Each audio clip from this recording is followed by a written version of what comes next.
Good morning. I will call this meeting to order. This is the regularly scheduled meeting of the Transportation Public Works Committee, this day, May 5th, 2015. I'm Councilmember Reich. I'll be chairing the committee, and I'm joined by council members Yang, Glidden, Palmisano, Gordon, and Bender. We're a full complement of the committee. We have several items on the agenda today, and I will be going in reverse order, starting with the discussion item, which is more of a resolution and a declaration than a discussion, and then I'll go through the consent items, and then we can continue with the public hearings. And the discussion or declaration is a resolution of the City of Minneapolis declaring the week of May 17th, 2015 as National Public Works Week. Whereas the American Public Works Association will celebrate its 55th annual National Public Works Week, which will be held the third week in May. The theme will be Community Begins Here. And whereas the National Public Works Week is a celebration of the men and women who play a crucial role in the dedication and are dedicated in strengthening our community, designing and maintaining infrastructures, and improving our quality of life. And whereas public works services are provided in our community are integral to every citizen's everyday life. And whereas the department facilitated over 100 meetings in the community to engage residents and stakeholders regarding recycling, bikeways, street paving, redesign, reconstruction projects. And whereas the support and understanding of the informed citizenry is vital to the efficient operation of public works systems, programs such as water, sewers, streets, solid waste collection. And whereas health, safety, and comfort in this community is greatly depends on the services and facilities of the Public Works Department. And whereas the quality and effectiveness of these facilities, as well as their planning, design, construction, are vitally dependent upon the efforts and skill of public works officials. And whereas the efficiency of the qualified and dedicated personnel who staff the Public Works Department is materially influenced by the people's attitude and understanding of the importance of their work that they perform. Now, therefore, it be resolved that the City Council of City of Minneapolis acknowledges the significant daily contribution that the employees within the Public Works Department of the City of Minneapolis provide to the citizens and businesses throughout the city during National Public Work Week. Director Kaki, on behalf of this committee, thank you and to you and your employees. Moving down, we have the consent agenda. Any committee member can pull for further conversation if they wish, starting with item 4, which is the 8th Street Reconstruction and Street Lighting Project. That's authorizing execution of an agreement with the University of Minnesota for the 8th Street project from 15th Avenue to approximately 1,100 feet east, ending at a cul-de-sac. This is referred to Ways and Means. If anyone's familiar with that area, the puddles that are created by that road are epic in their proportion. Item 5 is the Hiawatha Golf Course Feasibility Study Agreement, and that's authorizing negotiating execution of a cooperative agreement with the Minnehaha Creek Watershed District and the Recreation Board to identify and evaluate potential reconfiguration of the lake at the golf course to best serve the shared goals of the parties, including water quality, drainage improvements, and maintaining the Park and Rec District's need for a golf course. Item 6 is the 2015 Downtown Minneapolis TMO grant agreements, and that's a series of authorizations, including Metropolitan Council pass-through subrecipient grant agreement, $413,623 in federal grant money for transportation demand management projects. That'll go in effect from January 1st through December 31st of 2015. Execution with FTA fiscal year 2015 subsequent certificates and assurances to certify compliance with requirements and other documents pursuant to the terms of the grant agreement. Authorizing execution of the city agreement with the Downtown Minneapolis Management Organization to perform specific work outlined in the Met Council contract providing the federal grant funding, and approving an increase in the appropriation of revenue of the Permanent Improvement Projects Fund by the stated amount. That'll be referred to Ways and Means Committee. Committee, those are the items. Does anyone wish to pull an item for further discussion? Seeing none, I'll move all items as stated. All in favor say aye. Aye. Dissenting name. Those carry, and we can now go to our public hearings. We have 3 of them. The first is the 26th Street East, 28th Street East resurfacing project. Good morning, Director Kaki. Good morning, Mr. Chair. Mike Kennedy, our Director of Transportation Maintenance Repair, will introduce this item. Morning. Morning, Mr. Chair, members of the committee. Again, I'm Mike Kennedy. I'm the Director of Transportation Maintenance and Repair for Public Works, and we're here to for the public hearing for the 2015 resurfacing program, which is, this project is 26th Street East and 28th Street East in South Minneapolis. On April 3rd, 2015, the City Council designated the locations, streets, and improvements proposed to be made in this project. The cost estimate for the project is $1,077,685 and is financed by net debt, bonds, and special assessments. The locations of the street are as included in your packet, in the letter, and as shown on the map. The street resurfacing would be a mill and overlay of the street surface with plant mix asphalt and other paving-related improvements as needed. This paving project is scheduled to begin in early June, with curb and gutter work starting at this time, and will be constructed by the city's workforce. The project will include eventually protected bike lanes, which are funded separately. The special assessments on 26th Street East are determined by applying the 2015 uniform assessment rates of 62 cents per square foot for non-residential and 21 cents per square foot for residential. We have a unique situation that exists on 28th Street. Xcel Energy performed an upgrade on their underground transmission system in 2013, and as a result of this work, 22% of the pavement on 28th Street was replaced. Public Works recommends that property owners be assessed at a different uniform assessment rate that is equal to the percentage of the roadway surface that will be resurfaced. The result is a revised project cost for this segment of $525,000, reduced from $673,000. The corresponding rates recommended to be applied to this portion of the project are 48 cents per square foot for non-residential and 16 cents per square foot for residential. So the proposed total assessment amount is $671,170.32 for this project. There was a community meeting. All notices have been mailed, and there was a neighborhood meeting conducted on April 28th.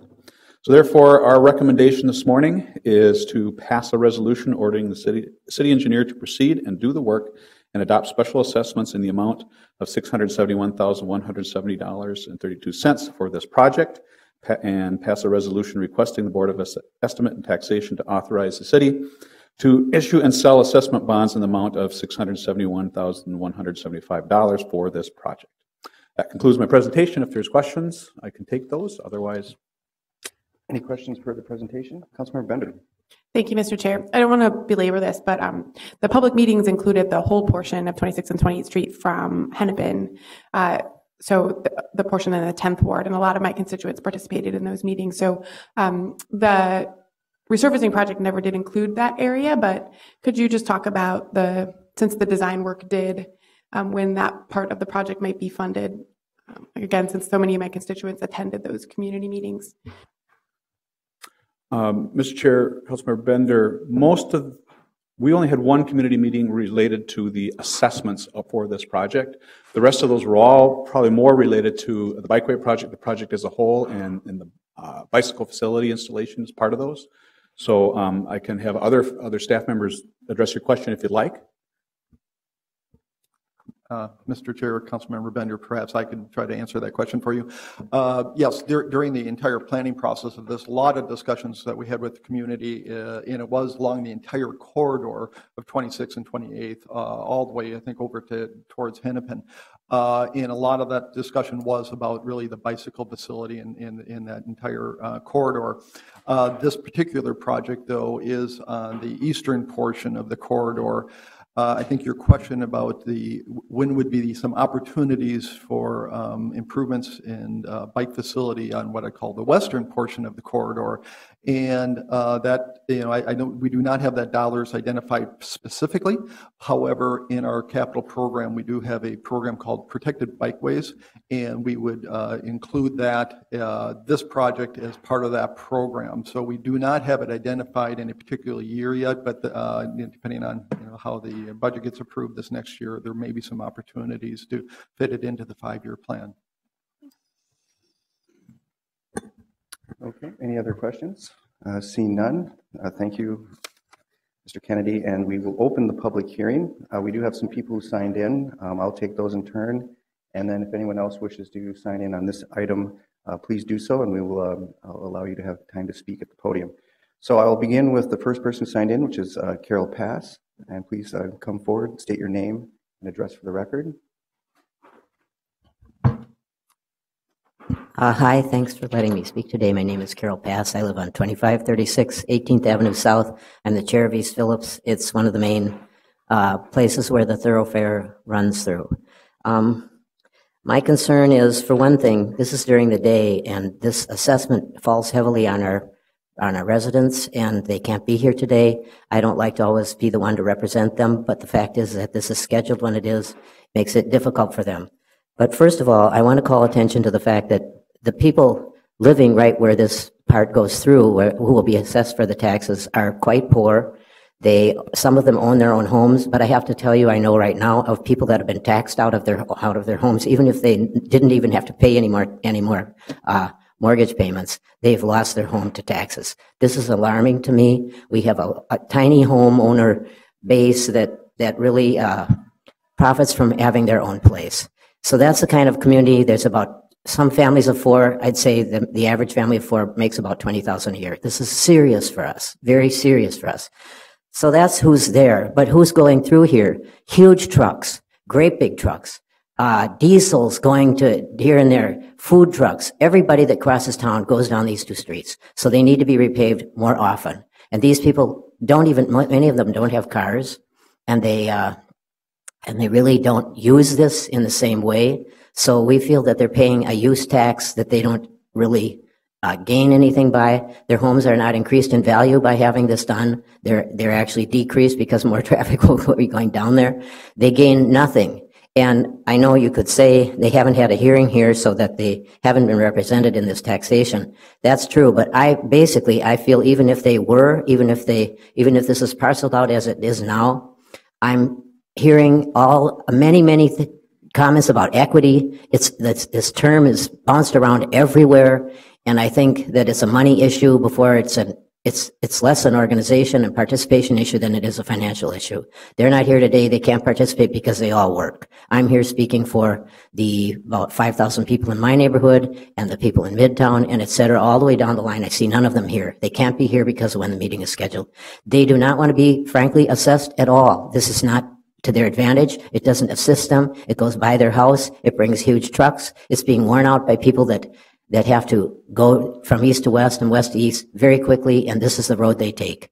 And so I'm asking you to rethink the whole thing about the assessment of this. I don't oppose the project. I have to also say that many pieces of this with the bike lanes and et cetera have become extremely controversial. We just had an accident the other day based on exactly what we predicted. They hit one of those bump outs, and they weren't prepared for the bump out. They ran up over the bump out and right into somebody's house.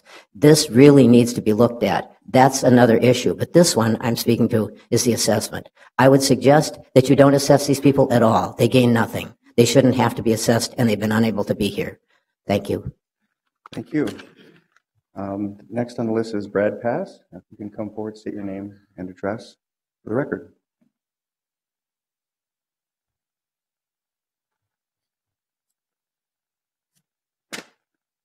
Good morning. I'm Brad Pass. I live at 2536 18th Avenue South. I'm Carol's husband. And Carol said a lot of what I was going to say.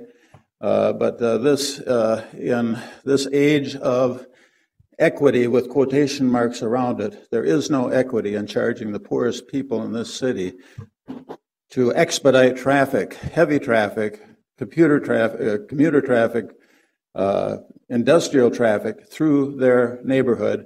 And as a matter of fact, people are being assessed who don't even live on 26th and 28th. Apparently, they drew a line from the center line out this way and out that way, and it includes houses that are not even on these streets. Again, I think, and where's our champion of equity, the mayor? She should be here holding the flag of the poor people in these neighborhoods who can't afford to be taxed out of their homes. You need to rethink this. You need to figure out an equitable way of paying for this. Thank you. Does anyone else signed in? Does anyone wish to speak on this matter, which is our first public hearing, 26th, 28th Street projects? Anyone wish to speak? I see none. I will close the public hearing. And perhaps, Mr. Kenny, you can refresh people the basic logic behind our uniform assessment procedure. Mr. Chair, our uniform assessment rate is designed to sort of level out the cost of our assessments to property owners. so that no one is hit with, especially particular difficult project and have to pay more than someone else just to have their street improved. The assessment rates are calculated every year and adjusted based on our construction costs. It's a standard way for the city to fund our streets.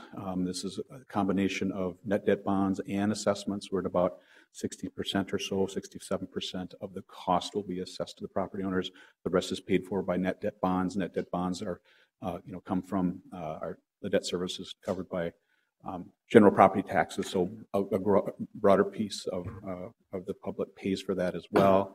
In our calculation of influence areas for the assessment rates, yes, sometimes we reach and touch other properties that might not be abutting it, but they'll pay a much smaller piece depending on how the influence area works. Later on, when their street is redone, they would have a larger proportion of an assessment to pay for that street. So that can happen. But this is a very standard way for the city to assess for construction and resurfacing projects. So the assessment's based on this linear footage of that street, but it's really their contribution to the whole system. That's correct. Okay. Councilmember Bender. Thank you, Mr. Chair. We're really not here today to approve the layout. That's being done by a to the record letter. But I wondered if you could just talk very briefly about some of the elements of this project, because there are a number of sort of safety improvements that are included here. It's not just a resurfacing project. A lot of the public engagement and design work was done to improve safety for the neighbors, to slow down and calm traffic, to improve bicycle and pedestrian safety. And there isn't enough funding to implement everything that came out of that vision. But could you just talk about that briefly? Mr. Chairman, Councilmember Bender, I would rather have either Director Kotke or perhaps Simon Valinsky could come up and talk to those matters. I'm here to talk about the resurfacing project, but they've been much more involved in some of those other things. Yeah, Mr. Chair, Councilmember Bender, I'll have Simon Valinsky come in and explain kind of the details of this. This is, as Councilmember Bender had indicated, this is a resurfacing project, but it's also a ped and bike facility project as well. And I'll have Simon explain the bike and ped components of it. Mr. Chair, committee members, Simon Valinsky with Transportation Planning and Engineering. In coordination with the resurfacing project of 26th and 28th between Hiawatha and 35W, Public Works is planning a protected bike lane project between Portland and Hiawatha. The recommended layout is a one-way protected bike lane on 26th Street and a one-way protected bike lane on 28th Street. To install the bike lane, changes to the travel lanes are proposed. Public Works did traffic operations analysis for the entire corridor from Hennepin to Hiawatha to understand the impact of the changes. And the layout that we are recommending with the protected bike lane is a reduction of travel lanes. It's currently primarily 3 travel lanes along 26th and 28th. We're recommending 2 travel lanes. The traffic operations analysis showed us that traffic would be maintained at a similar level of service.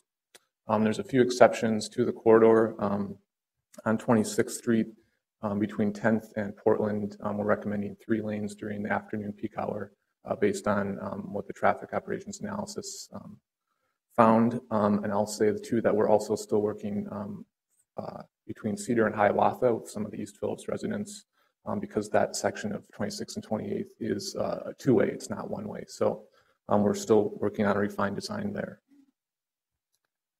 Thank you.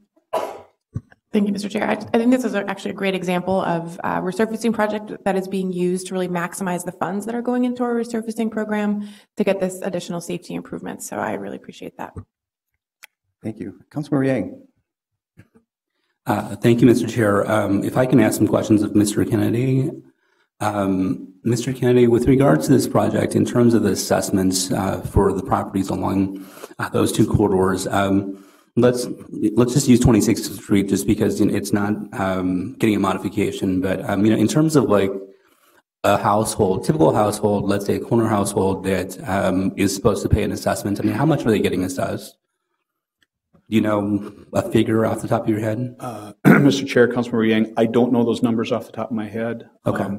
But the idea of the uniform assessment rate is everybody this year who is having some resurfacing done in front of their property is paying the same rate. Right. Whether it's wherever they are. Right. But I don't know the exact order of the magnitude. Susan? Is Ms. Hermstead here? Yep. Perhaps she could help with that a little bit. And Mr. Kennedy, I mean, my point just being that, usually what happens is that people get assessed. It's over a term of maybe 10 years or 20 years. I'm guessing resurfacing is about 10 years. Mm-hmm. And if you do the math monthly, it goes out to maybe $2 or $3, per month or so.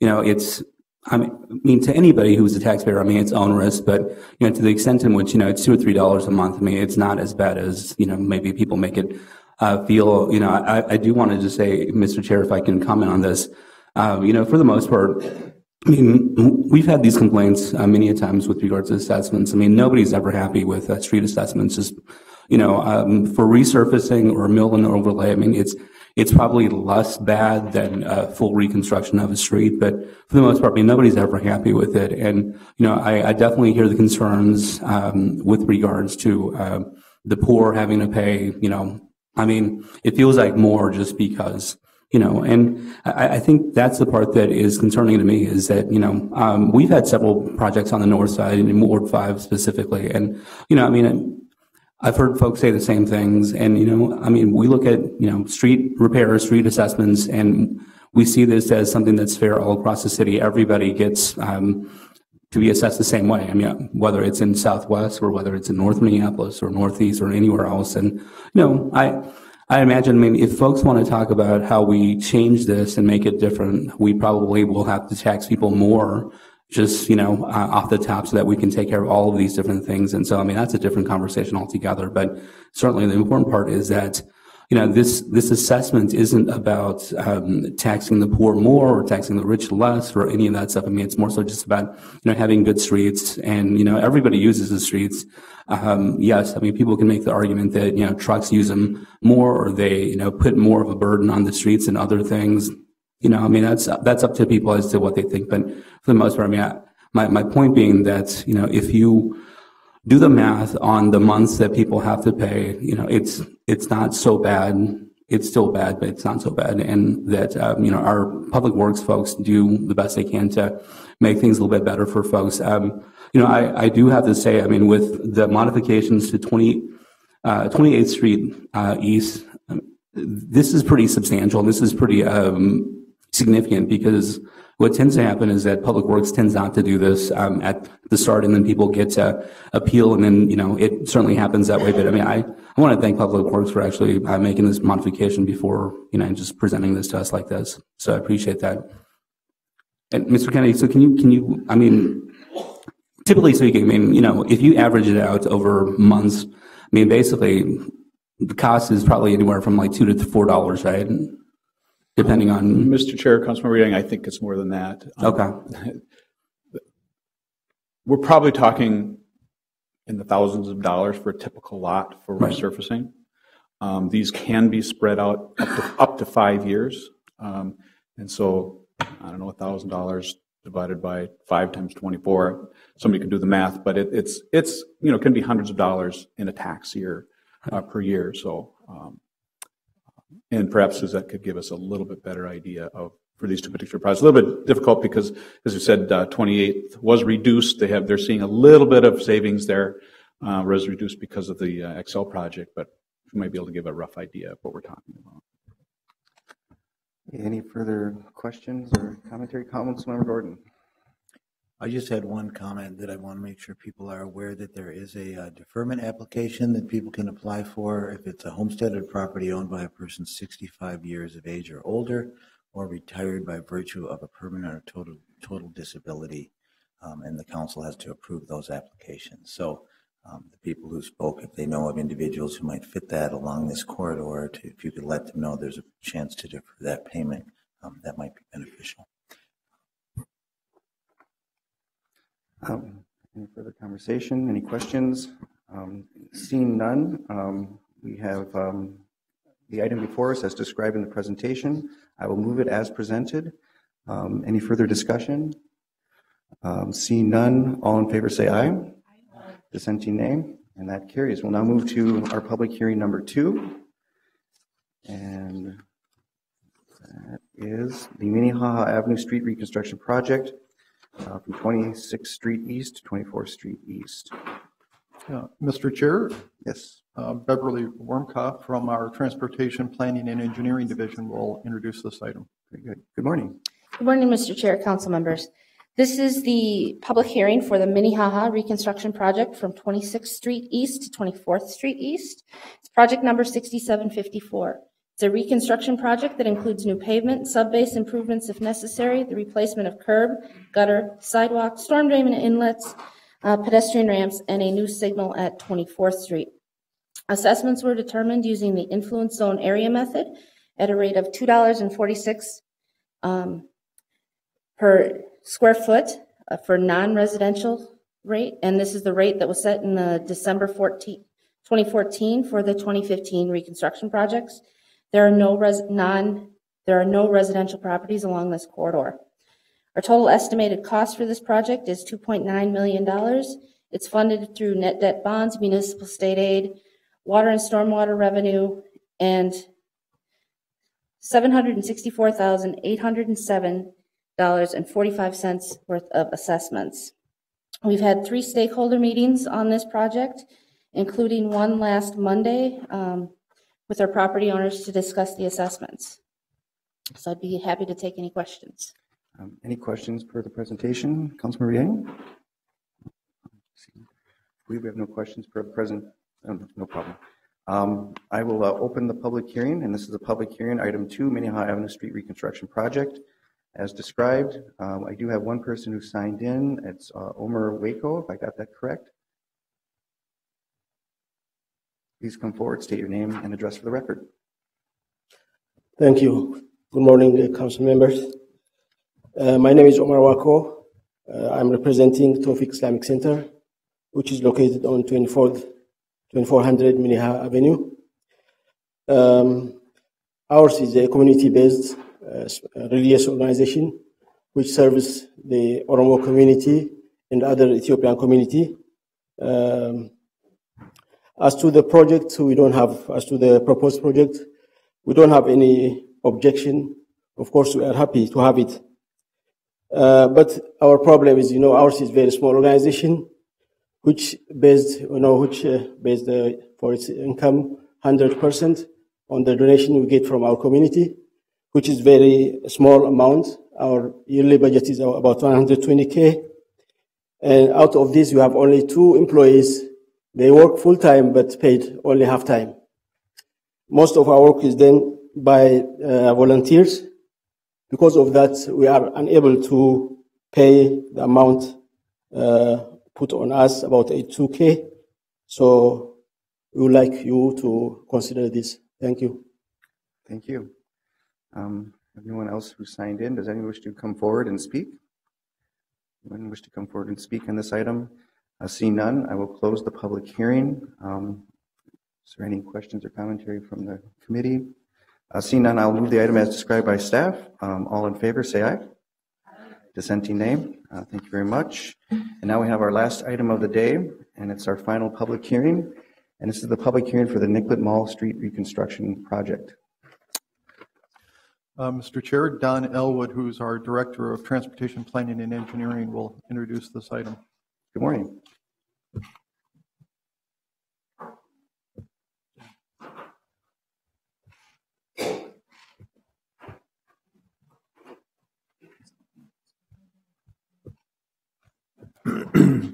Good morning, Mr. Chair. I'm Don Elwood, Director of Transportation Engineering and Design. The actions today are for the Nicollet Mall public hearing for special assessments, and a public hearing for abandonment of areaways. With me today are Peter Brown and David Frank. They are my project experts. And also I have Bolton and Mink and Shanahan Company. They're my assessment experts. Steve Kramer with the Downtown Council is a project partner. and my public works team out of my special assessments area, and they're my experts. My presentation today is going to cover the project overview, how the project is funded, the special assessment methodology we followed, and what engagement process we did with the public. May I proceed?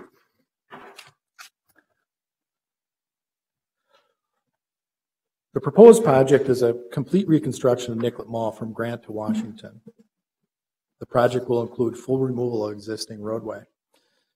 It will include utility improvements, replacement of the paving, the curbs, the signage, street drains, street lights, sidewalk, landscaping. Essentially, it's a complete removal and replacement of Nicollet. Nicollet Mall concept was created in 1965, and in 1990, there was a rebuild of the mall. It has a granite paving system. Those granite pavers are multicolored.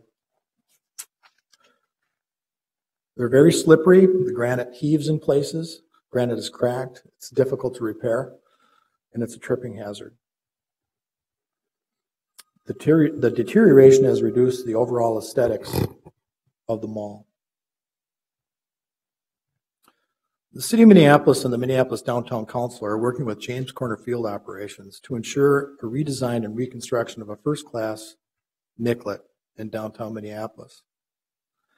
Nicollet will attract more workers. Nicollet will attract more residents. Nicollet will attract more guests, and it will attract them to downtown for work, shop, eat, play, and events. Nicollet will add green space and lighting. Nicollet will attract investment, business, and residents. Nicollet will benefit employee and tenant recruitment. Nicollet will be a destination to be at, near to, and associated with. Nicollet will revitalize all of downtown. Briefly, I want to talk about how the project is funded.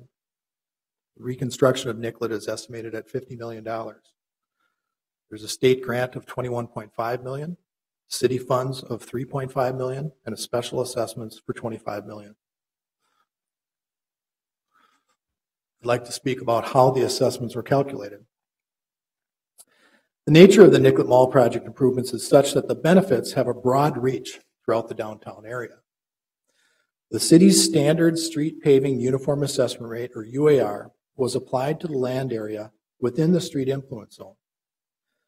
A second method was used establishing market value. I'd like to talk about each method briefly. The uniform assessment rate, or UAR, is applied only to the properties directly on Nicollet. In 2015, the reconstruction rates are $2.46 a square foot for non-residential and 82 cents a square foot for residential.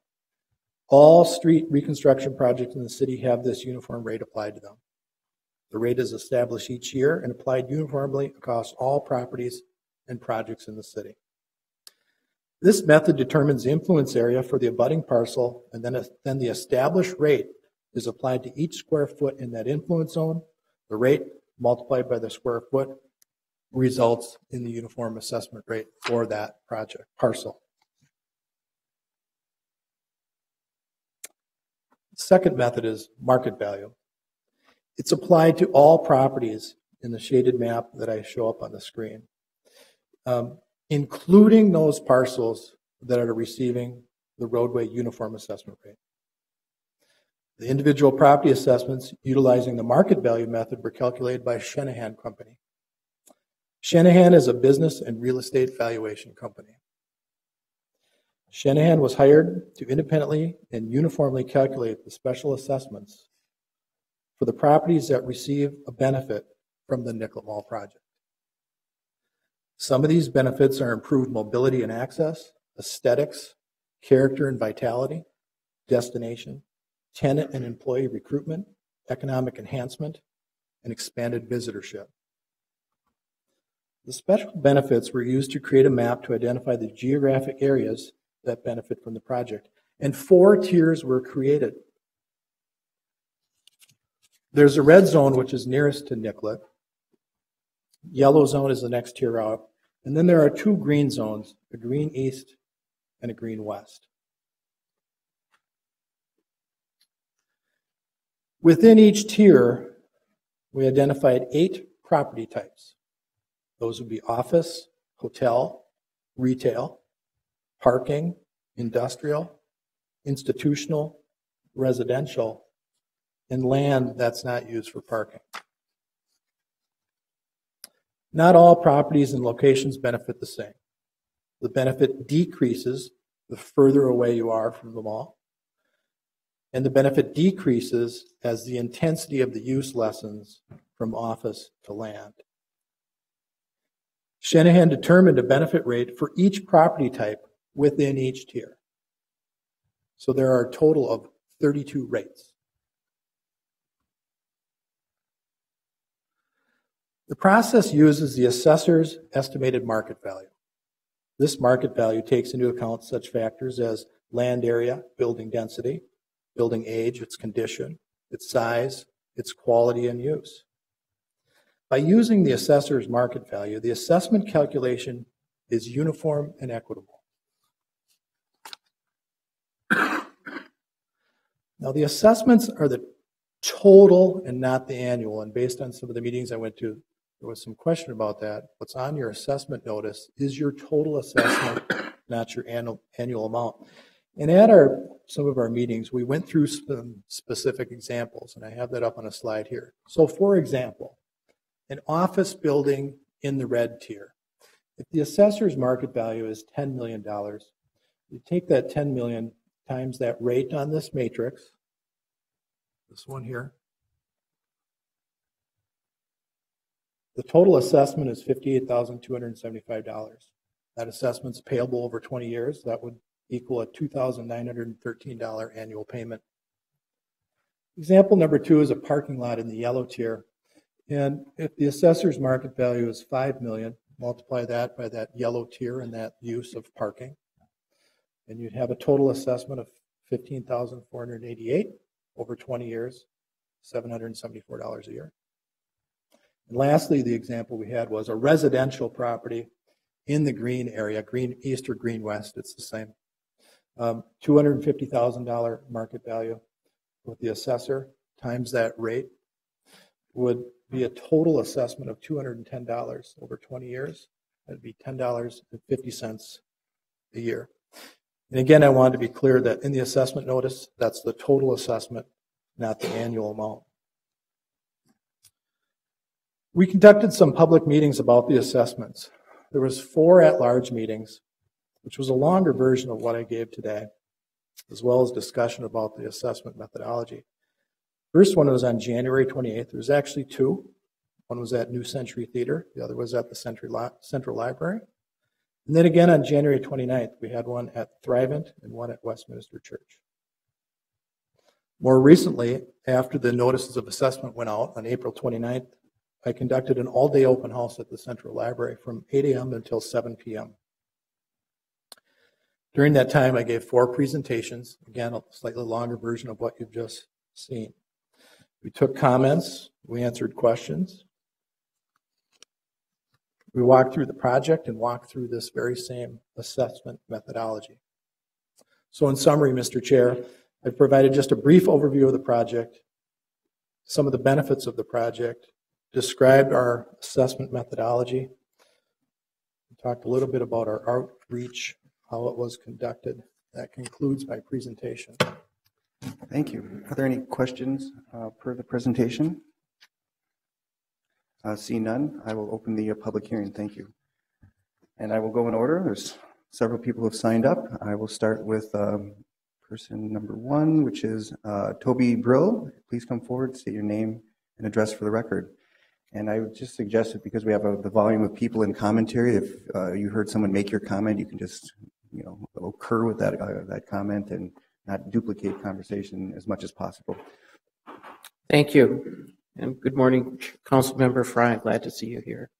This morning, my name is Toby Brill. I'm a property owner at 24th Street North, which includes the property at 327 First Avenue North and 28 North 4th Street. It's the corner property on First Avenue North and 4th Street. I'm here to object to the Nicollet Mall assessment and step through just a couple quick questions. This is the map that was shown in Don Elwood's presentation. It's the assessment map. The dark shaded areas are the properties that abut the Nicollet Mall.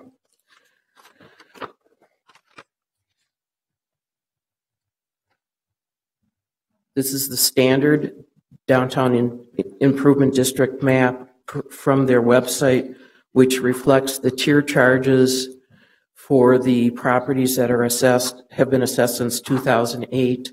In the legend, you'll see that the properties that are in pink are assessed by the DID tier charges at 100%.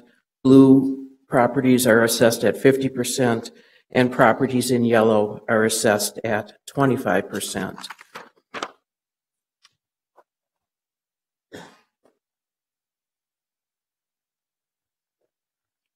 Taking the identical maps that I have shown you previously and drawing a dotted line for purposes of the DID zone on the Nicollet Mall assessment map, my ultimate and first question is, why is the DID zone and the Nicollet Mall assessment zone different? When asked that question, the answer was because it is.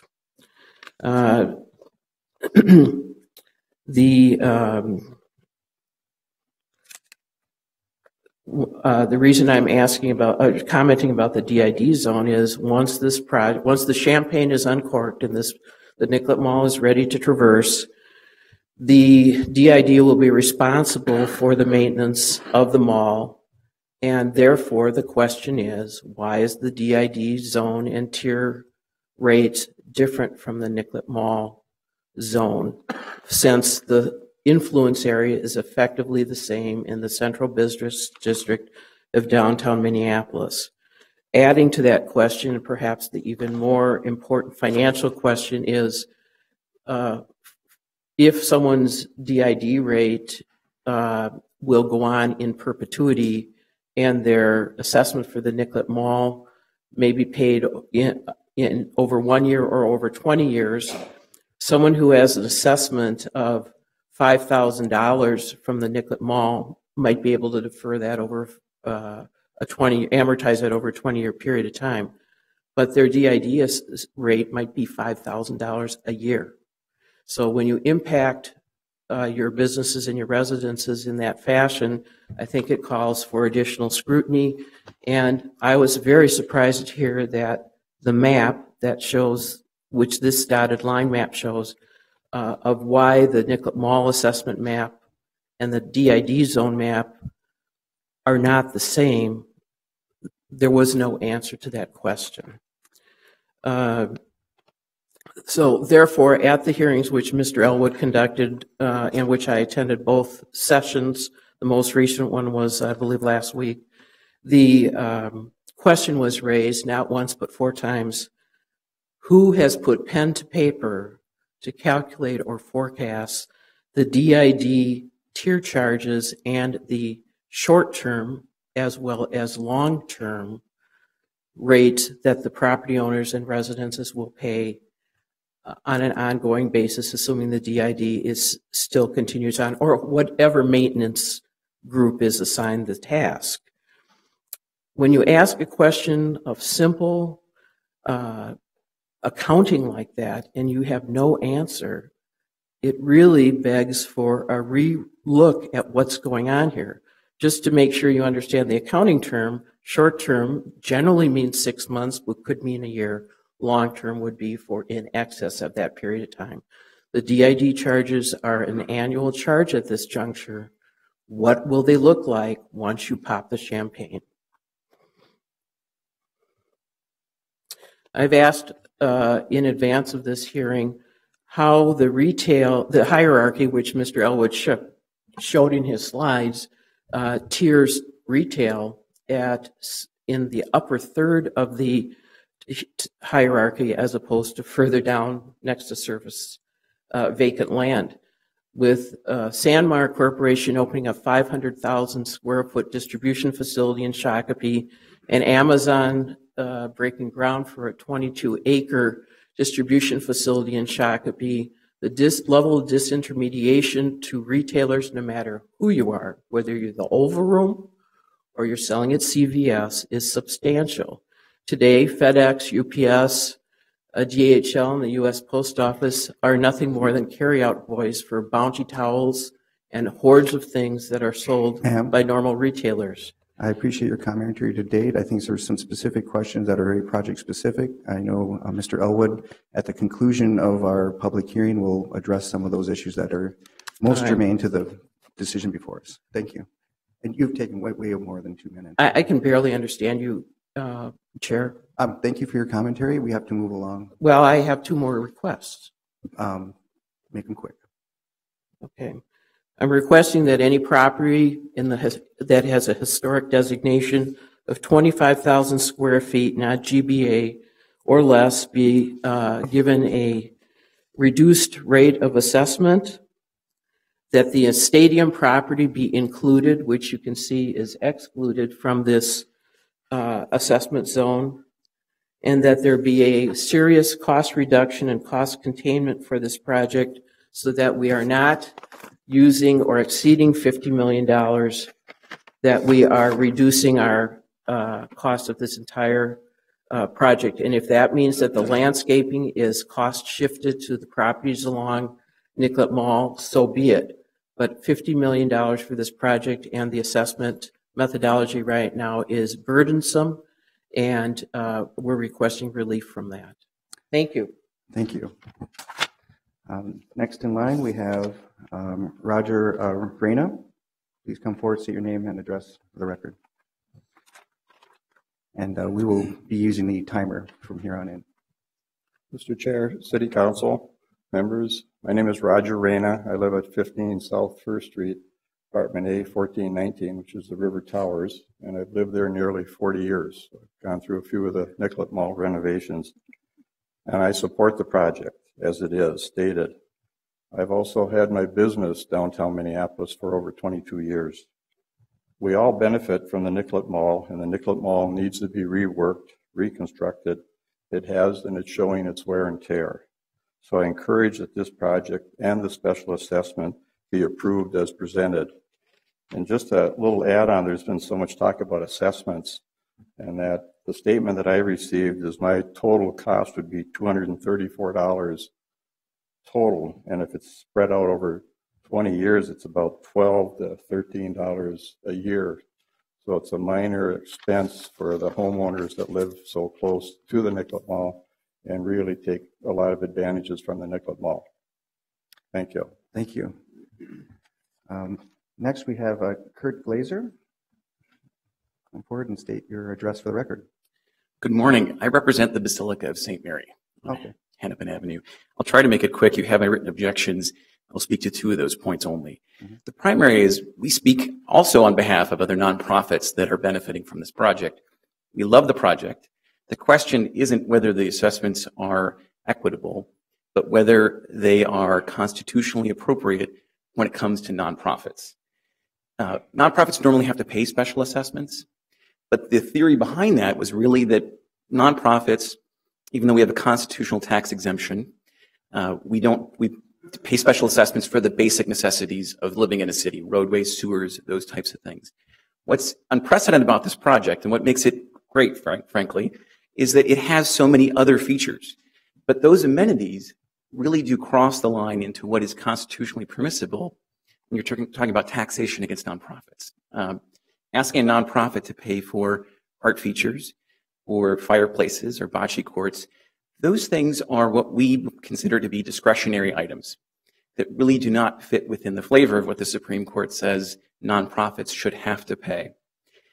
Our suggested solution is this, is come up with a new classification. You've got 8 so far. We suggest a 9th for nonprofits.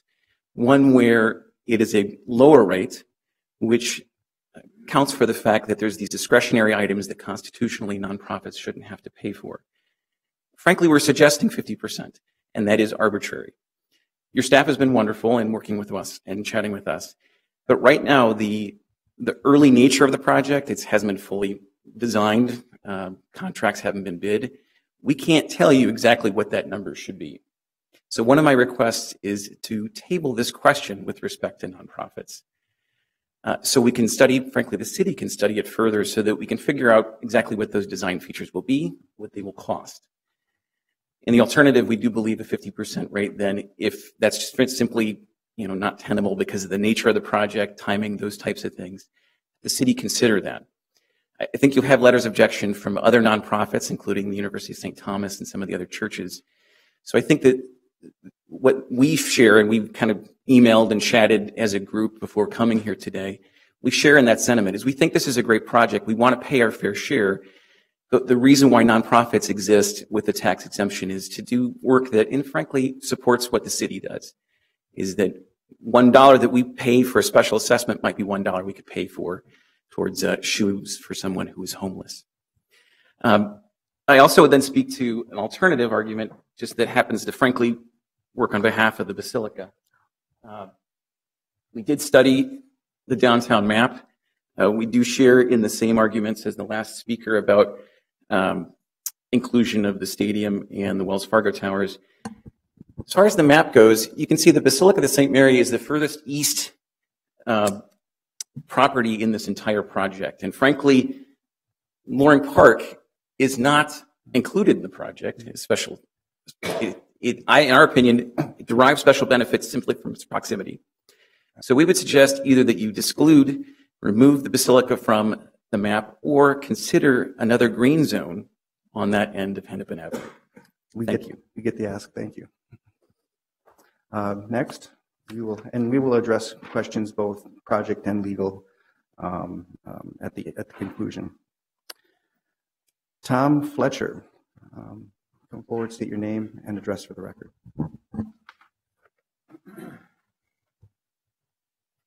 My name is Tom Fletcher. I represent Ella LLC, which is the properties at 1605 Hennepin, 1609 Hennepin, and 15 Maple Street, which coincidentally happen to be across the street from the Basilica. I would respectfully ask the council members to continue this public hearing to a later date, and that to allow the Shanahan report to be made publicly available. I have asked a few times, is Mr. Nelson's aware for the report, including at the meeting on April 29th, and I was told that the city attorney, this was by Mr. Stricota, I might have butchered his name, the city attorney had a copy of their report, but did not want it made publicly available for reasons I don't understand. I would, note that therefore, if it's not available, I assume the council doesn't have it unless you've been in closed session regarding this report. Lacking the report is difficult to comment. Our property is quite far away from the impacts on the assessment. It's very difficult for me to comment and say, does this make sense or not make sense? The only other item I can bring to the table is the report by Danyak Antan Economics. That's not readable, but that was done for the city of Minneapolis last March. It noted a 1% impact along Nicollet Mall and 0.5% on adjacent blocks. It's hard to say that now we have a new report that forecasts a 0.3% impact roughly all the way over on the other side of Loring Park. So I don't see the numbers squaring up. You have two reports that have different numbers. So I respectfully ask for continuance of this hearing. Thank you. Thank you. Next we have Steve Kramer.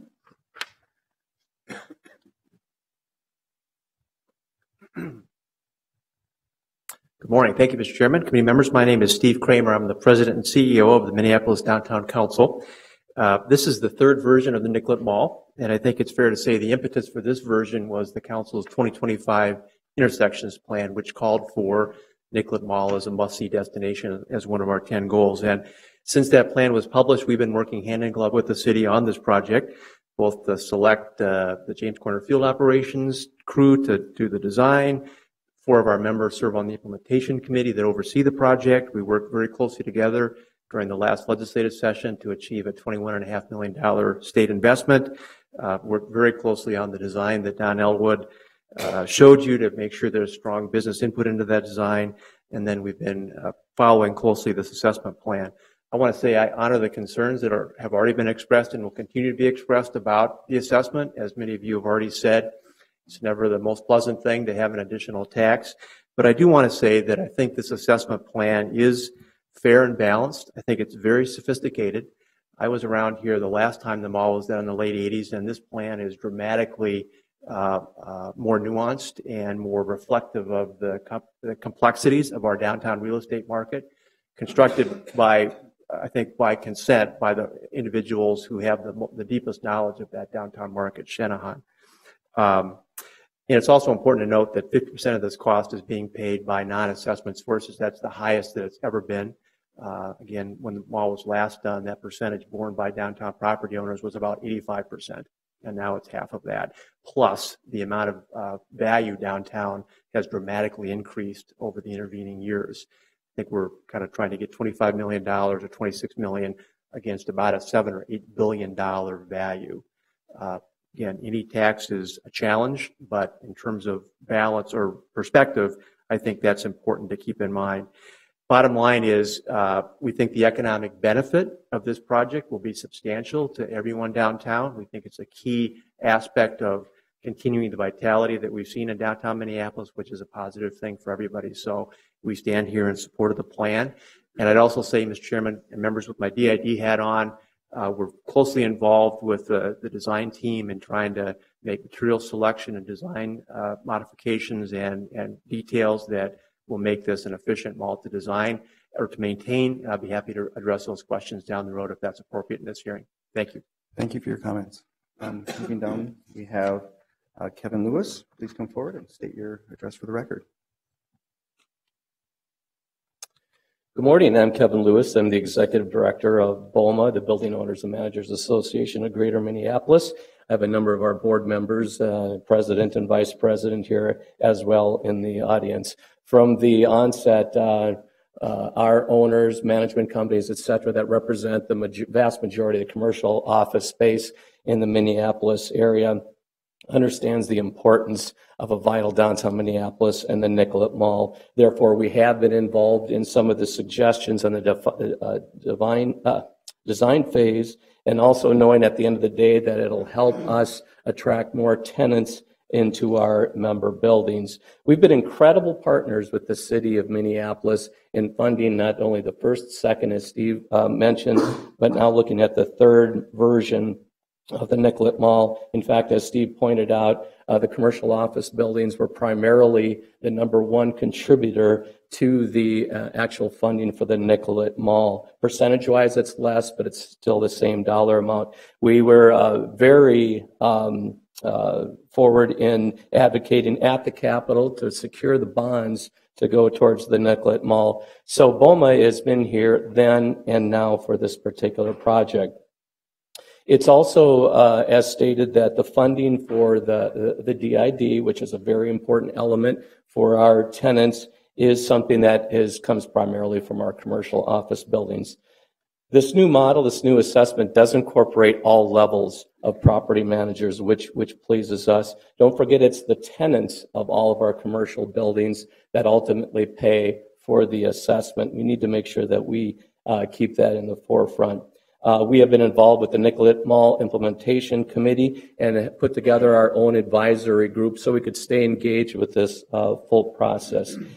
Are all my members completely delighted with exactly how it is? Not really. I think there's a consensus as we do see the value on it. So although the assessment is not perfect, we do feel that it does bring into consideration all of the elements that are important to us.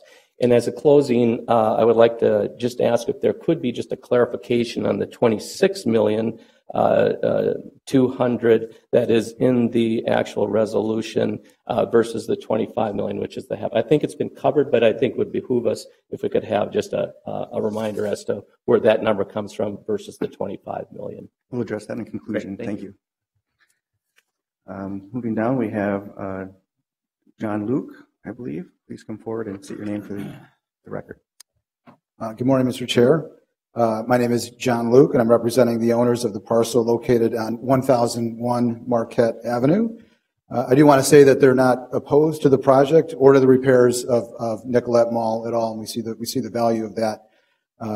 They would just like to go on record to oppose the assessment methodology, and our owners just want to reserve the right to appeal the assessment methodology, and we'll be following up in writing to the city clerk. Thank you. Thank you. Next, we have Angela Samardzija. Please state your name and address for the record.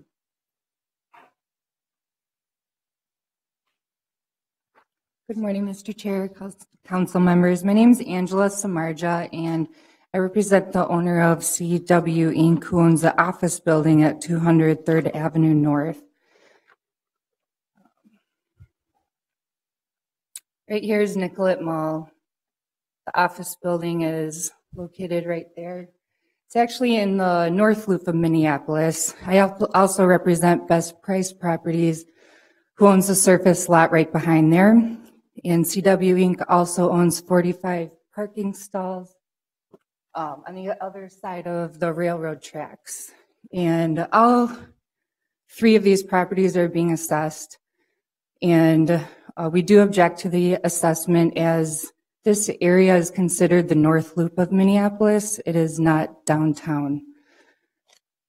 And honestly, we just don't see how this project is going to benefit any of the properties. Thank you. Thank you for your comments.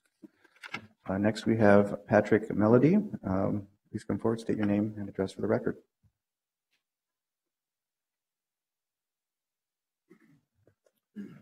Mr. Chair, council members, thank you. Patrick Melody at 521 South 7th Street, Sexton Lofts in downtown East. I'm here before you as a supporter of the assessment, being a resident for the last years in downtown Minneapolis. It's been really great to see the improvements and the evolution of downtown. And now that we're in our 5th year as a family in downtown Minneapolis with a 4-year-old and a business downtown, it's great to see the improvements coming along and more destinations for us as residents and more places for visitors to frequent and to repeat business here in Minneapolis. Thank you guys very much for your time. Thank you for your comments. Next, we have Alan Ackerberg. Please come forward, state your name and address for the record.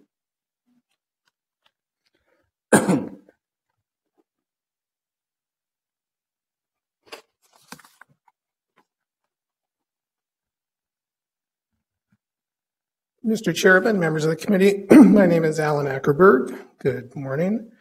We are the owners of a small parcel at 1600 Harmon Place,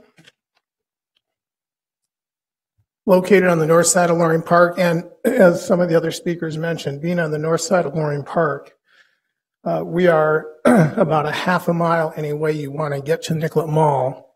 And it's just hard to understand the benefit to this parcel based on the assessments. Love the project, love the revitalization of Nicollet Mall, but struggling with the assessment protocol and the methodology. Respectfully, I'd like to reserve our rights and respectfully ask to be taken out of the assessment map for this parcel. Thank you.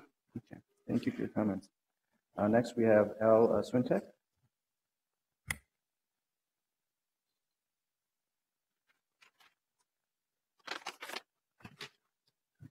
Good morning, Council Chair and committee. My name is Al Swintek. I manage our local government relations area for CenterPoint Energy. About 3 weeks ago, we moved into our brand new Minnesota headquarters building, which is at 505 Nicollet Mall. I'm also on the executive committee of the Minneapolis Downtown Council, speaking in favor of the reconstruction project. CenterPoint Energy has been serving the city of Minneapolis since 1870. And because of our new move to 505 Nicollet Mall, we've been paying very close attention to the reconstruction and assessment process. We had the opportunity to participate in several of the open houses and the different meetings that have been keeping the public up to speed on how the reconstruction will proceed. And while nobody, of course, appreciates an assessment of any type, including us. We feel that in our case, at any rate, at 505 Nicollet, the assessment seems to be reasonable in comparison to the benefits that the entire reconstruction project is going to provide to us and our employees, and frankly, everybody that is up and down and in the area of Nicollet Mall. So while the existing mall is fantastic, we love it. We feel that it really is in need of some enhancements, and so we would urge your support to move forward with the project. So thank you. Thank you. Next we have Doug Hennis. State your name and address for the record. Chair and members of the committee, my name is Doug Hennis. I'm Vice President for University and Government Relations at St. Thomas. As you know, we have several buildings a block off the mall. St. Thomas respectfully requests that the city re-examine the assessment categories for improvements to the mall and consider a reduction in our assessment benefit rate. Rationale is similar in many respects to that articulated by Mr. Glazer on behalf of the Basilica. We support the plan for Nicollet Mall, but we do object to the level of proposed assessments on 7 parcels that we have, buildings, land, and parking. Assessments would total $141,000. We believe we provide a service to the community in educating thousands of students. We employ more than 300 people on our Minneapolis campus. And bottom line is these assessments would be borne by those students. It would be on their backs. We think we, pay our fair share of basic public infrastructure needs. And this year, the last several years actually, we have voluntarily contributed $15,000 to the Downtown Improvement District. But we do object to the assessments for certain discretionary improvements, including public art, outdoor restaurant seating, fire pits, and the like. Those seem to go beyond basic public infrastructure needs. So for that reason, we would like that re-examined. One option, again, as articulated by the Basilica's attorney, would be to create a new assessment district or benefit rate for buildings that we own equal to 50% of our base rate. We welcome the opportunity to discuss this further.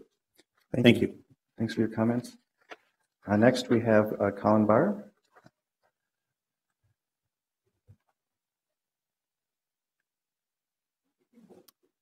Good morning, committee chair, committee members. My name is Colin Barr. I'm the president of Ryan's Business Operations in Minnesota and immediate past board chair for Downtown Council, current board member of Downtown Council.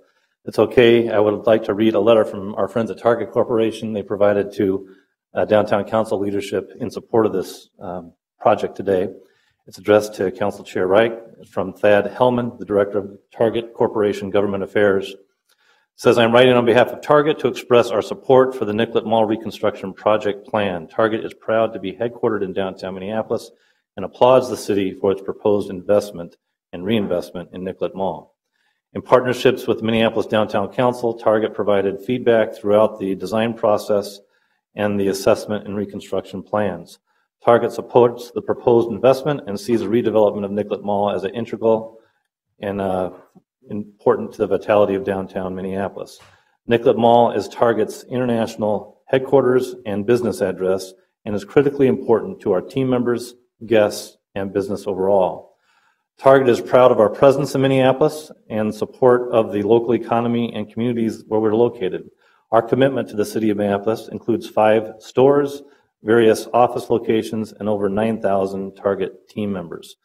We encourage the Minneapolis Transportation and Public Works Committee to vote in support of this proposed resolution. Target looks forward to continuing conversations related to Nicollet Mall and future economic development issues. Thank you for your consideration. That's from your friends at Target. I wanted to say on behalf of Ryan Companies, we also have our much smaller world headquarters located on Nicollet Mall, about 350 employees, and we see Nicollet, the new design, the projects as it's been scoped and contemplated is very appropriate and very important for us to continue to attract and retain top-level employees. And on behalf of Ryan Companies and the 2.5 million square feet of office property that we own and or manage, which are all within that assessment area, we would ask for the committee's support of this resolution today. Thank you. Thank you. Next we have Tom Hoke. Please come forward and state your name and address for the record. Good morning, Mr. Chair, committee members. My name is Tom Hoke, and I'm the president of Hennepin Theater Trust. Our world headquarters are on Hennepin Avenue, in case you were wondering. I also serve as the chair of the Minneapolis Downtown Council and the Minneapolis Downtown Improvement District. I'm here on behalf of the Downtown Council to speak in favor of a new Nicollet. And I want to echo Steve Kramer's comments of earlier. Nicollet Mall was our city's first pedestrian transit mall, and today Nicollet needs to continue as an unparalleled attraction for the center of our city, as well as being a major force of economic strength of our downtown.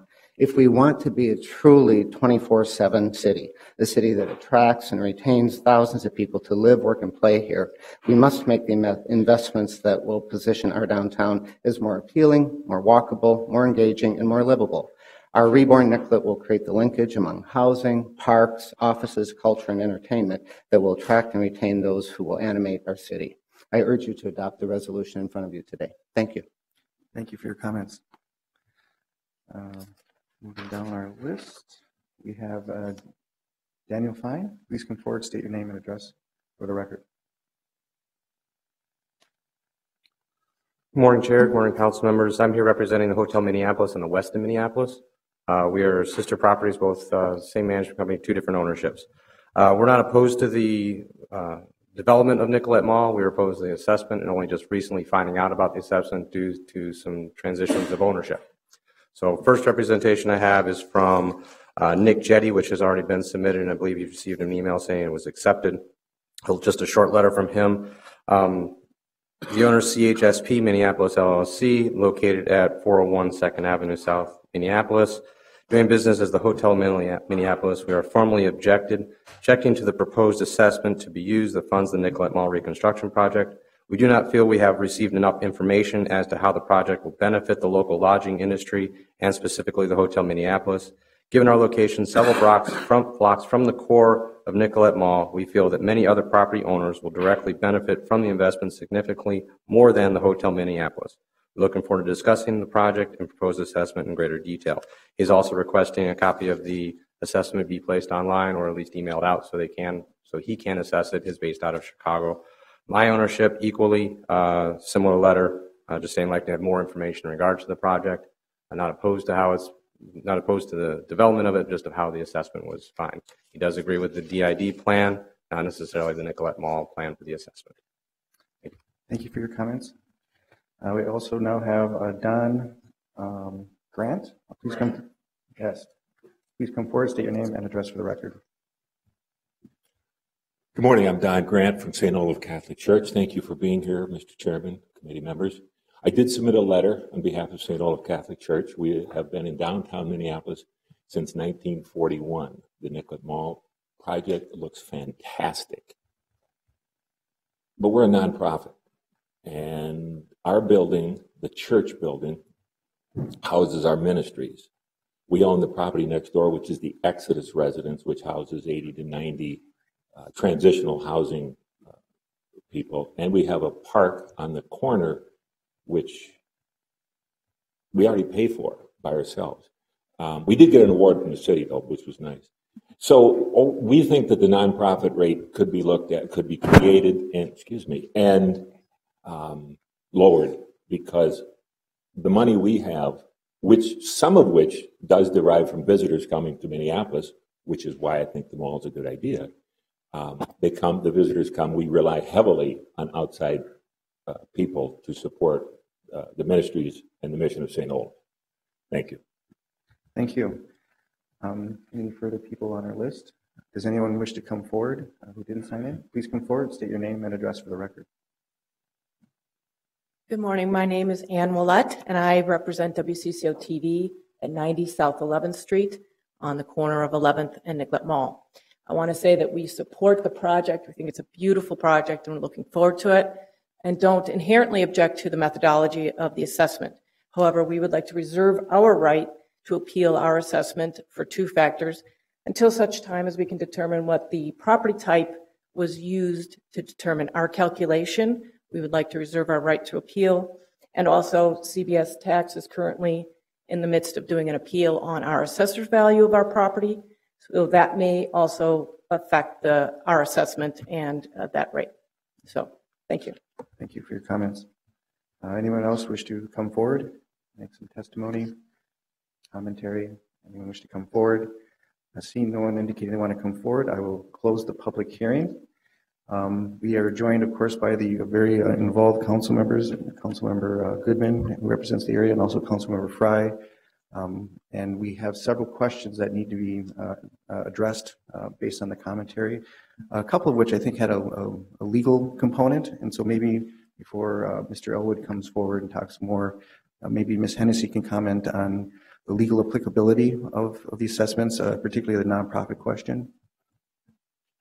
Mr. Chair, committee members, as you heard some people acknowledge, nonprofits are subject to special assessments. The argument that I heard today is creative and novel. I can tell you that I'll take a closer look at it offline, and I can get back to all of you if I think there's cause for concern, or either way. Thank you. So there will be more delving in based on the commentary. And Mr. Elwood, a series of questions were raised. Perhaps you can talk to them. I know there's some themes about scope of who's being assessed and those types of questions. If you could address those, that'd be great.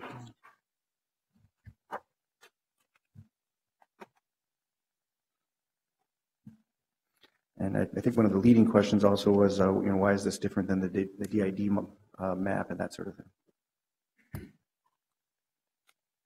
Thank you, Mr. Chair. Wow, a lot of questions. It's been a great process. Everyone I've dealt with has been professional. They've been very easy to work with. I really appreciate that on my projects. The total number of assessed parcel is in excess of 7,100 for this project. To date, we've received about 93 phone calls. At our open house, we had about 71 people attend. I've read through all of the objection letters that we received through 7 o'clock this morning. I've read through all the comments that were received at the open house and from our call log. So I'd like to take the approach of trying to group those into what I would seem as common themes. If we need to get to additional detail that I cannot cover today, I have my experts with Shanahan and Company. This is kind of their warm-up warning in case they need to come up, so they'll be prepared to get into the details if we need to. And we also have our city attorney to help me out with some of those details. First, I'd like to clarify the 25 million, 26 million that was brought up. And it's a great point to be brought up.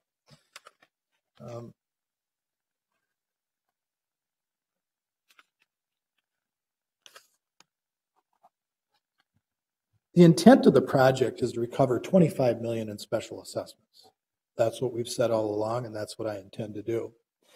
However, with projects like this and other projects in the city, oftentimes you'll see that the approved assessment amount is higher. And in this case, it's $26,169,000. The reason I have that at a higher number than 25 million is to account for irregularities in the assessment process.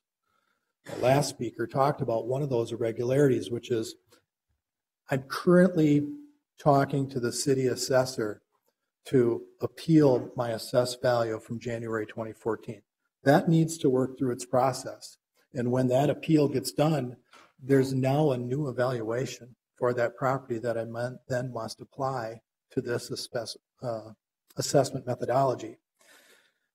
So other properties may be in the middle of tax forfeiture, and they're going to just go off the books. And so in order to account for these irregularities in the special assessment process, I have asked for an assessment of $26,169,000. And the intent at the end of the project is to only assess for 25 million. Next, I'd like to talk about process and just just to speak a little bit about what happens today. So people provide written objection. What that written objection does is preserves their right to appeal. Their right to appeal in district court.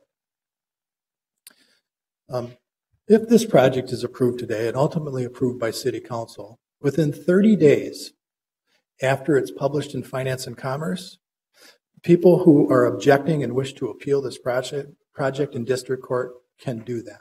So today, they're preserving their right to appeal, and there's still more work that can go on between now and those 30 days. So I thought I'd clarify those two items right up front. Some of the general themes from the open house and the call log, how can I prepay my assessment? I had 35 people call up and say, I just want to write a check today. So we have those people that are out there. I also heard generally questions about why do I have to pay? There is no benefit. You should fund from other sources. It exceeds the value. Those I've kind of grouped together. The funding sources are split between public and private. The state agrees that there's a benefit, a larger benefit to the Nicollet Mall project. In fact, they're putting in $21.5 million. Our market value method has determined there is a benefit, and the benefit exceeds the amount of the proposed assessment. Boundaries come up. Why me? I'm too far away. I don't like the lines. I disagree with this being in, this not being in. These are themes I've heard today and themes I've heard at the public meetings. And the boundaries were determined by Shanahan. And I've talked about the benefits, but the issue is I disagree with how the lines are drawn. And we're not going to reach out beyond the boundaries and just target one particular building or one particular group of homes. The way this was done is logical groupings of homes to be, logical groupings of parcels to be uniform. And so changing the boundaries at this process for maybe what I would consider a small percentage, I guess the process we have in place today allows that. And that process is preserve your right to appeal in district court, and then I can evaluate that individual parcel or that individual question. Categories. Now, if I go back, there we had the map of the tiers. That's what I'm calling the boundary. I don't necessarily agree. People might say I don't necessarily agree with how the lines were drawn. And then in the categories, I've heard comments related to categories. And add more categories, for example. Change mine, make a unique category for this situation. All valid comments, I'd like to acknowledge those are valid comments. But in essence, what it gets down to, I heard those folks say, I support the project and I do get benefit.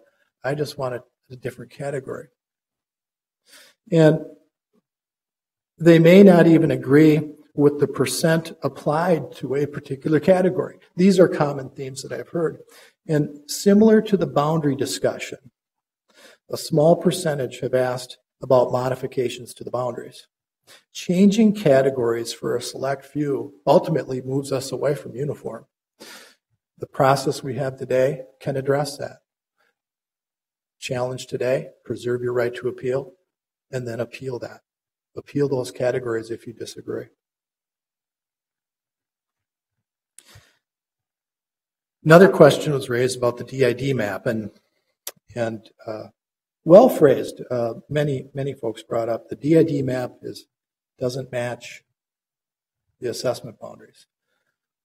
The map for the DID is an entirely different process. The DID is a process about service. It's a process about annually what types of things do we wish to see done in our boundary.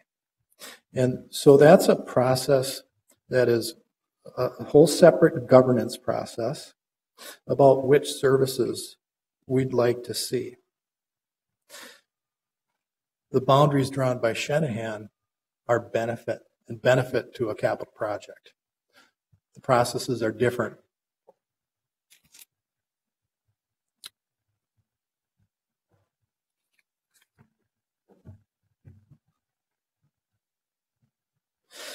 We have been working with the DID to ensure that we do reduce the long-term maintenance. I know Mr. Kramer can speak to this far better than I, but it's not just the capital.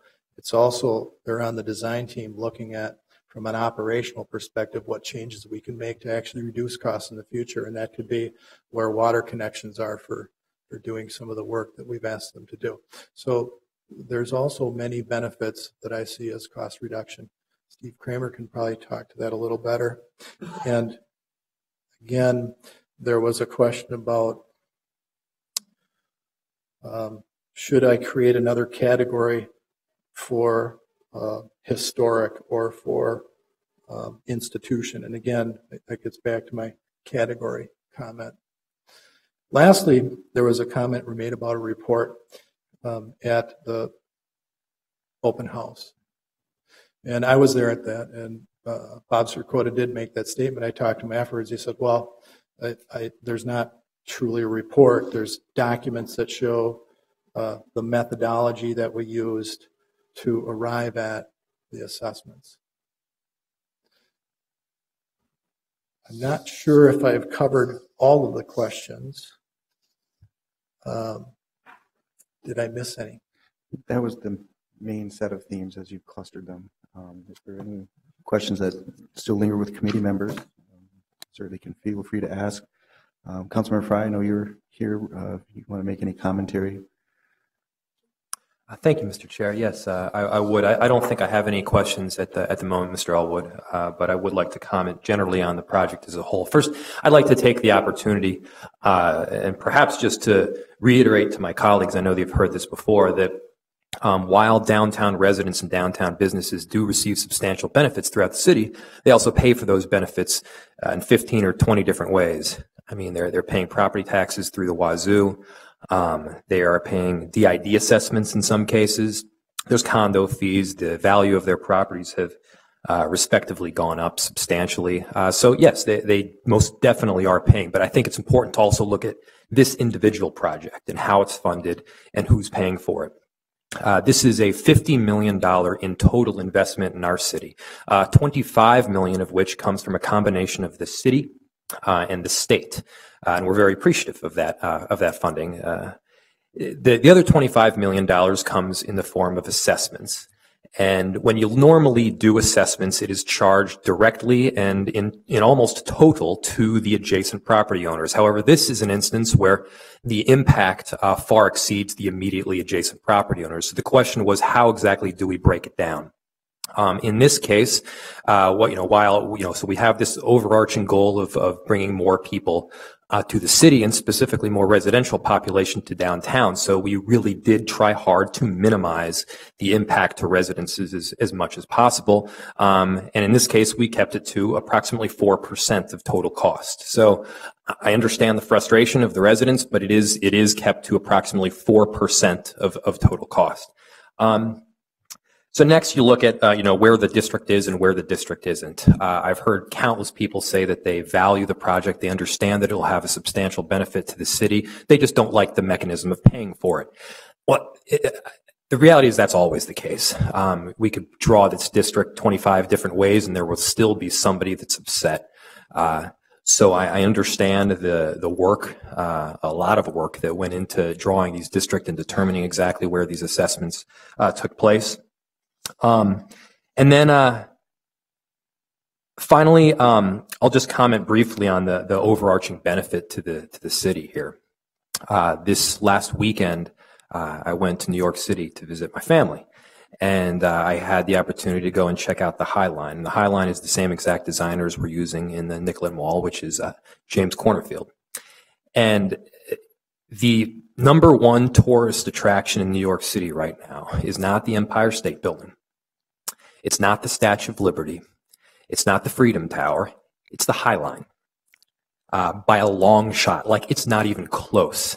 And when you walk along the High Line and you see the thousands of people walking along with you from every single different cultural background, the amount of money that they're spending in the area, not just on the block, not just on the immediate adjacent street, but in the entire area, this gives back fivefold. The benefit is most definitely there. And it is a substantial benefit, developer of community. Whereas previously they had a line that separated neighborhoods. Now they've have a line that joins them. So this is a benefit to the city. I completely understand everyone's frustration with how the assessments have worked. But I do think strongly, I feel strongly that it is a project that will be worth moving forward with. Thank you, Councilmember. And Councilmember Goodman.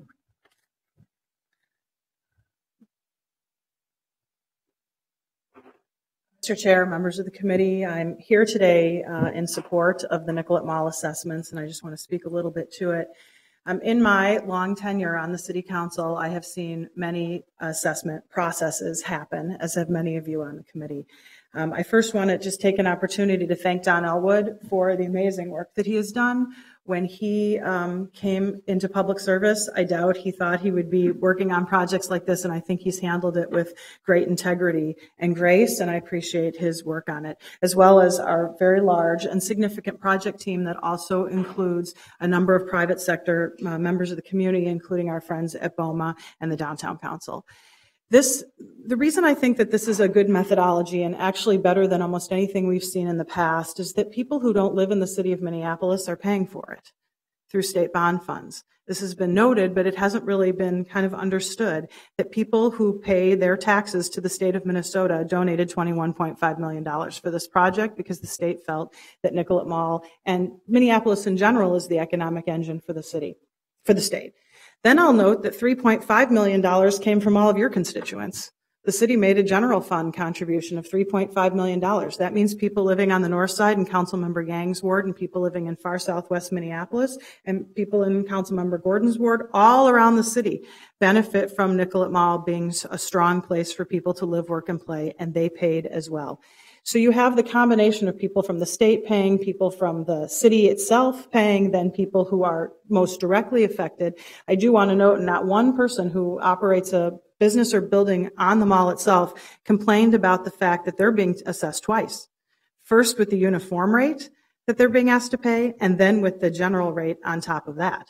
Keep in mind that 9th, 10th, 11th, and 12th, they're being resurfaced. They're getting hit with part of that. Then LaSalle is being resurfaced. They're getting hit with part of that. Washington Avenue is seeing a full reconstruction. I'm sure the county is charging for that. It's kind of gets to what Councilmember Fry said, which is people who live and work and play in downtown Minneapolis, for the most part, not everybody, pay their fair share. There's no doubt about it. From parking and parking meters instead of for parking free on the street to dealing with all sorts of other things that you happily deal with. I lived in a condo on Hennepin Avenue for 22 years. My condo is in this assessment methodology now. So I like to reflect on whether or not I felt that my condo, valued at about $225,000, was fairly and properly assessed for this project. And did I, as someone who owned property on Hennepin, think that Nicollet Mall was integral to my experience downtown? And there's just no doubt it is. I mean, think about the fact that Nicollet Mall, as a driver of people to come downtown, they stay at the Hilton Hotel and the Hotel Minneapolis and the Westin. And they eat at restaurants that are in many of the buildings that are in the Loring Corners area, like L'Arcat or now Third Bird. And these people who are visitors, they participate in all that Minneapolis has to offer, even though they probably don't pay property taxes because they might live somewhere else. So I've seen many projects happen. I think this methodology has been amongst the most fair. There are probably a few areas here or there that I also agree potentially could or should be tweaked, and the appeals process in district court will drive us to that. I'm not going to identify what they are now. It's not perfect. I think we would agree nothing is perfect, but I think that the process has been about as good as anyone I've participated in, and I would urge your unanimous approval today. Thank you for that commentary, Council Member. Any questions or commentary from the committee? Seeing none, I'll close the public hearing. And so I will move the item before us as presented by staff. I will comment that it was boldly stated at the Capitol when those dollars were secured that this isn't just a street, this is Main Street, Minnesota. And I think the process and the people involved and the questions that are being asked are commensurate with the scale of that claim. So with that, any further discussion? All in favor say aye. Aye. Dissenting nay. That carries. Thank you very much. We've exhausted the agenda and are adjourned.